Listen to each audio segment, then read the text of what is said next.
Odisha prosecution service ଆସୋସିଏସନ୍ର ନିର୍ବାଚନ ଫଳାଫଳ ଘୋଷିତ। ଓଡ଼ିଶା ପ୍ରସିକ୍ୟୁସନ୍ ସର୍ଭିସ୍ ଆସୋସିଏସନ୍ର ନିର୍ବାଚନ ଭୁବନେଶ୍ୱରସ୍ଥିତ ICMRର ଅଡିଟୋରିୟମରେ ଆୟୋଜିତ ହୋଇଥିଲା। ପୂର୍ବରୁ ଗୃହ ବିଭାଗ ତରଫରୁ ସମସ୍ତ ପ୍ରସିକ୍ୟୁଟରମାନଙ୍କୁ ଏହି ସଂଘର ନିର୍ବାଚନରେ ଭାଗ ନେବା ପାଇଁ ସ୍ୱତନ୍ତ୍ର ଛୁଟି ପ୍ରଦାନ କରାଯାଇଥିଲା।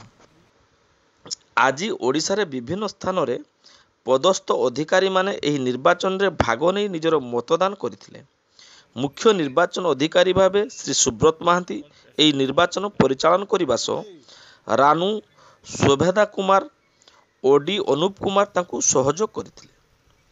ଆଜିର ଏହି ନିର୍ବାଚନରେ ଭୁବନେଶ୍ୱରର EOWର ବରିଷ୍ଠ ଆଇନ ପରାମର୍ଶଦାତା ଶ୍ରୀ ବିଭୂତି ଭୂଷଣ ମହାନ୍ତି ସଭାପତି ଭାବେ ଓ ଉପସଭାପତି ଭାବେ ଛତ୍ରପୁର ପଦସ୍ଥ ଥିବା assistant public prosecutor Shri Rajesh Kumar Mishra, ସାଧାରଣ ସମ୍ପାଦକ ଭାବେ କେନ୍ଦୁଝର ଜିଲ୍ଲାର ପବ୍ଲିକ ପ୍ରସିକ୍ୟୁଟର ଶ୍ରୀ ପ୍ରଦୀପ କୁମାର ଦାସ, ଯୁଗ୍ମ ସମ୍ପାଦକ ଭାବେ ହରଭଙ୍ଗାର APP ଶ୍ରୀ ଅଜିତ ପରିଡ଼ା, କୋଷାଧ୍ୟକ୍ଷ ଭାବେ ନିମାପଡ଼ା APP ରାଜେଶ କୁମାର ସାହୁ ନିର୍ବାଚିତ ହୋଇଥିଲେ।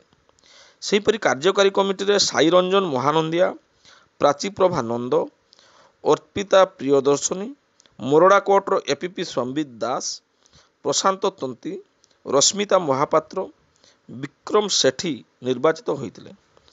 ଏହି ନିର୍ବାଚନ ପରେ ପୂର୍ବତନ କାର୍ଯ୍ୟକାରୀ ସଭାପତି ଶ୍ରୀ ସଞ୍ଜୟ ପ୍ରଧାନ ଓ କାର୍ଯ୍ୟକାରୀ ସମ୍ପାଦକ ଦେବାଶିଷ ମହାକୁଡ଼ ପୂର୍ବ ବର୍ଷର ବାର୍ଷିକ ବିବରଣୀ ଉପସ୍ଥାପନ କରିଥିଲେ। ପରେ ନିର୍ବାଚନର ସଫଳ ଆୟୋଜନ ପାଇଁ ନିର୍ବାଚନ ଅଧିକାରୀ ଶ୍ରୀ ସୁବ୍ରତ ମହାନ୍ତି ସମସ୍ତଙ୍କୁ ଧନ୍ୟବାଦ ଅର୍ପଣ କରିବା ସହ ନୂତନ ନିର୍ବାଚିତ ଅଧିକାରୀଙ୍କୁ ଶପଥ ପାଠ କରାଇଥିଲେ।